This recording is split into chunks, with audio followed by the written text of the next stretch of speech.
All right, this is Caleb Barney, Realtor with Russell Real Estate, and in this video, I'm actually going to go over the agency disclosure statement.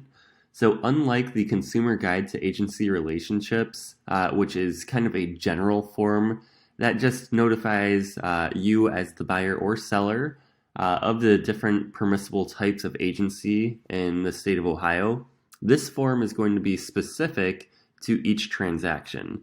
So for example, in the very beginning, we're going to have the property address, whereas in the Consumer Guide to Agency Relationships, we did not. It's just making sure that I went over that with you. So the specific property address in question for the offer, who are the buyers, and then who are the sellers.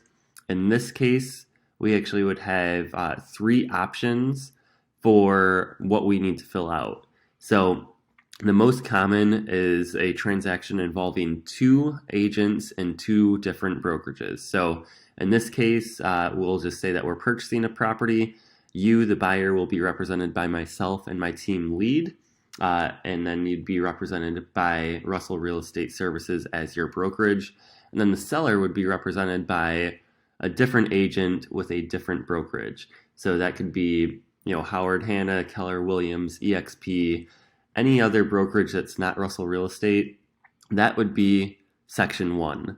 Section 2 is a transaction involving two different agents in the same brokerage. So in this case, the section that would be filled out is right here. So if two agents in the real estate brokerage, Russell Real Estate, represent both the buyer and the seller, check the following relationships that will apply. And again, it just goes over who's representing the buyer and who will be representing the seller. And then it just says, unless personally involved in the transaction, the principal broker and the managers will be considered dual agents. So we'll go over that here in a little bit. This section actually does not apply to us here. That's not how our brokerage operates, where every agent in the brokerage represents every client of the brokerage. And then option 3 or section 3 is a transaction involving only one real estate agent. So there are two different types of scenarios here. Scenario 1 would be where the one agent is actually representing both the buyer and the seller. Again, we'll go over this here in just a second, but that would just be myself and my team lead here. And Russell Real Estate would be considered dual agents in that transaction. And then if, for example, so if we're representing the buyer and seller, but we are related to either the buyer or the seller, we have to disclose that information so all parties are aware of it. That way, you don't think that we are favoring one side over the other.